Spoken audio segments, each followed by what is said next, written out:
So, let's talk about an emotion that's as old as humanity itself. But wow, does it feel more intense than ever in our hyper-connected world? I'm talking about envy. In the Islamic tradition, it's not seen as just some passing feeling. It's treated as a serious spiritual illness, a literal disease of the heart.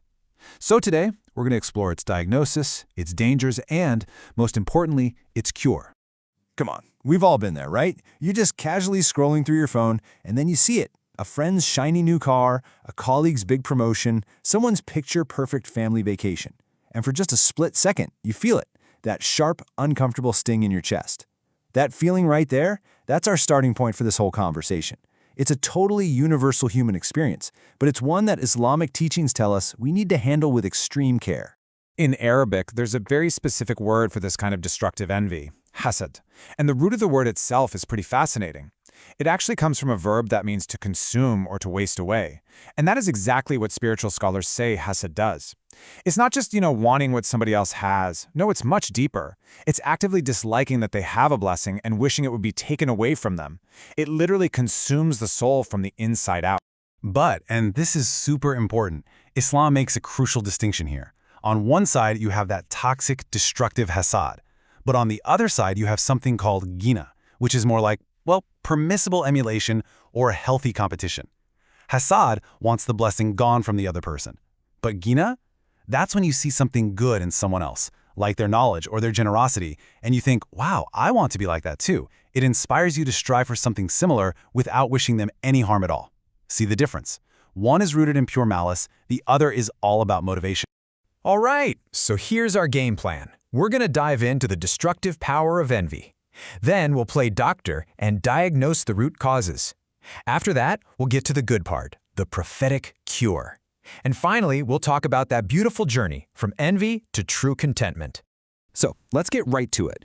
Just how dangerous is this spiritual disease? Well, the warnings you find in the core Islamic texts are incredibly stark. They frame envy not as some minor character flaw, but as something that can be absolutely catastrophic. To really get the gravity of it, you just have to look at the story of Adam's two sons, Cain and Abel. The Quran points to Hasad as the #1 reason for the very first murder in human history. Think about that. When one brother's sacrifice was accepted by God and the other's wasn't, envy just took root in Cain's heart and it escalated, all the way to him killing his own brother. It's the ultimate cautionary tale. This might be one of the most powerful metaphors in all of the prophetic teachings. Just picture it for a second. You can spend years, decades gathering firewood, doing good deeds, praying, being kind to people. But Hasad, it's like a raging fire that can sweep through and burn all of that hard work to the ground, leaving absolutely nothing but ash. It shows us that envy has the power to completely wipe out a person's spiritual progress. And this all leads to a really crucial point.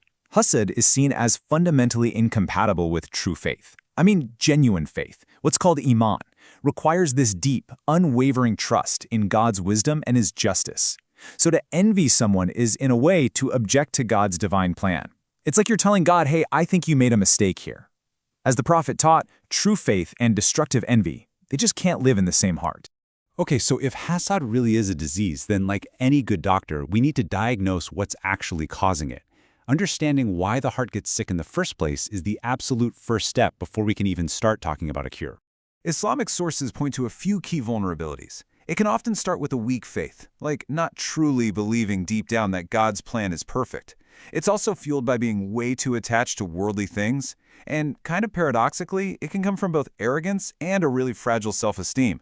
A general spiritual neglect, just being distant from God, also leaves the heart totally exposed and vulnerable to this disease taking hold. And listen, while those causes are timeless, there's a massive modern trigger that we all deal with every single day: social media. Our feeds are just endless, perfectly curated highlight reels of everyone else's greatest hits, their best vacations, their perfect moments. This constant exposure creates an environment of comparison that's unlike anything humanity has ever seen before, making it an incredibly fertile breeding ground for the seeds of Hasad to sprout and grow. Okay, so we've diagnosed the illness. We know what causes it, but what's the treatment? Well, thankfully, the Islamic tradition doesn't just warn us about this disease, it gives us a clear, practical, and honestly, a very empowering treatment plan for the heart. It's really a multi-step approach, and every step is connected. It starts simple. Actively cultivate gratitude. You got to shift your focus from what they have to what you have. Then, you elevate your perspective by consciously working to trust in God's perfect wisdom. Now, this next one, this is the real game changer. Actively pray for the person you envy.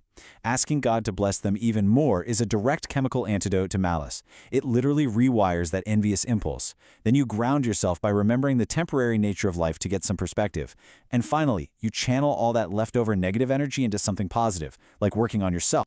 And you know, the ultimate goal of this cure isn't just to stop feeling envy. It's about completely redefining what wealth even means to you. It's about reaching a state of what's called qana'ah, just deep, profound contentment.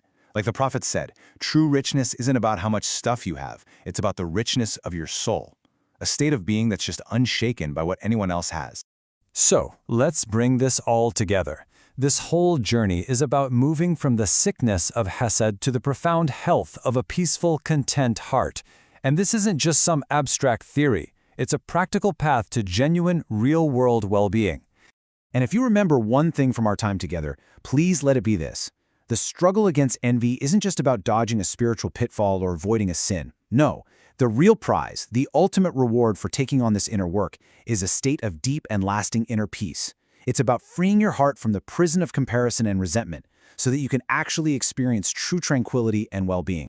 So, I'll leave you with a question to reflect on. Looking back at that prophetic treatment plan, from gratitude to praying for others, what is one small, actionable step you can take starting today to begin protecting your heart against this disease and cultivating that true richness of the soul? Thanks for joining me for this explainer.